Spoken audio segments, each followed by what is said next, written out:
My name is Corinne Wiles, and I come from a small town called Petaluma, California.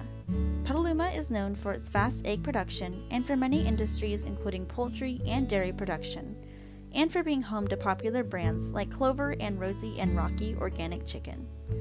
There is even an ice cream flavor named after Petaluma's terrible roads, the Petaluma Pothole Rocky Road.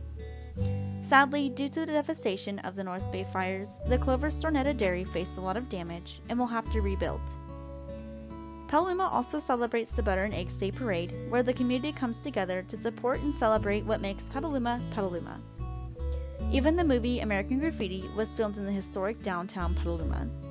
And to this day, we celebrate the American Graffiti show. Petaluma is also home to the brewery Lagunitas. Growing up, I always showed a passion for animals and for nature, and from a very young age was determined to become a veterinarian later in life. Coming from two households, I was fortunate enough to be able to experience living and caring for various types of pets.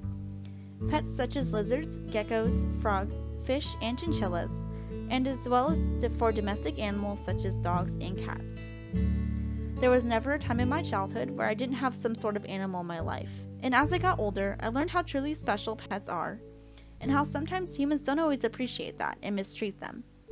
Learning at such a young age that animals could be mistreated caused me to want to make a change and become their voice, and to research and discover better care products and more efficient ways to care for animals that are pets as well as the animals that are in the agricultural industry. Once I reached high school, I was able to participate in many opportunities that brought me closer to the animals and finding ways to maximize their life. I started out by signing up for as many classes as I could related to agriculture and animal care. And I even ended up being able to have hands-on experience in a course called Museum Management. At my old high school, Petaluma High, we have a museum on campus called the Petaluma Wildlife Museum. The Petaluma Wildlife Museum all started when Hugh Coddington, the founder of the Coddingtown Mall in the North Bay, donated all their inventory to the Petaluma High School instructors in 1989. They had the intent to create an educational program that would benefit the community. The museum started out small, but for nearly 30 years, the museum has hosted thousands of school classes and community groups, teaching them about biodiversity, ecosystems, wildlife, animal adaptations, and natural history.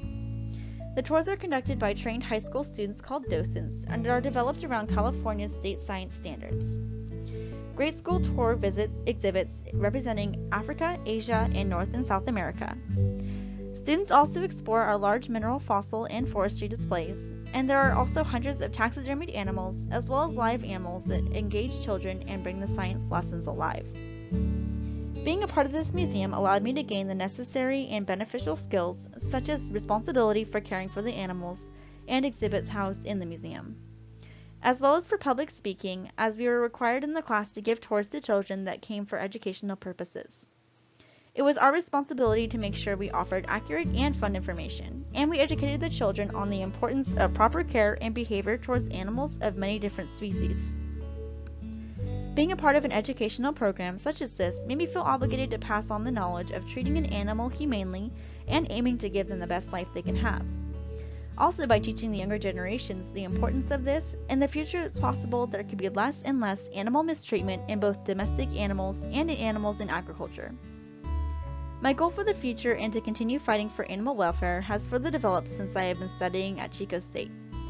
I always knew animals were my passion, and that was the career field I wanted to become successful in.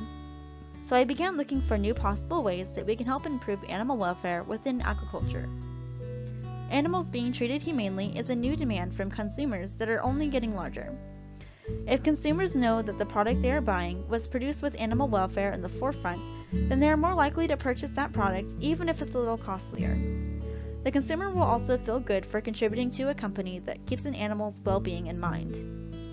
More producers are seeing the positive correlation of consumers paying more for humanely produced products like meats and other animal byproducts. So they are doing what they can to help keep up with this demand. This creates many job opportunities to people like me who are interested in fighting for animal welfare rights, while also wanting to help the producer make the most profit and still run a sustainable operation, making them the most successful they can be at the end of the day.